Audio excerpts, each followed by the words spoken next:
नमाज जुमा के हवाले से Islamic centre of India Lucknow ने एडवाइजरी जारी की है, जिसमें लोगों से खुसूसी अपील की गई है।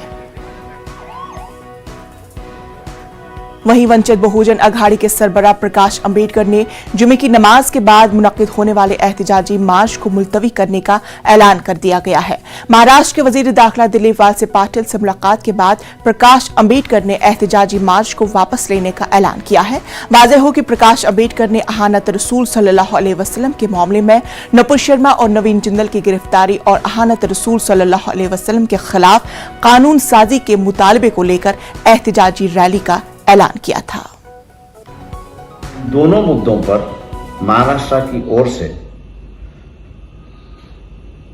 गृह मंत्री वलसे पाटिल इनके साथ में बातचीत हुई।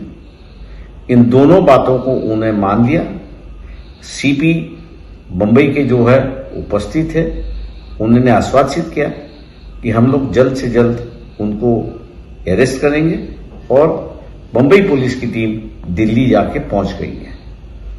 रही दूसरी बात, मंत्रिमंडल की ओर से यह आश्वासित किया गया कि जल्दी ही जल्दी जो इसके संबंधित है बुलाया जाएगा, कानून बनाने की प्रक्रिया शुरुआत होगी और कानून बनाया जाएगा। ये दोनों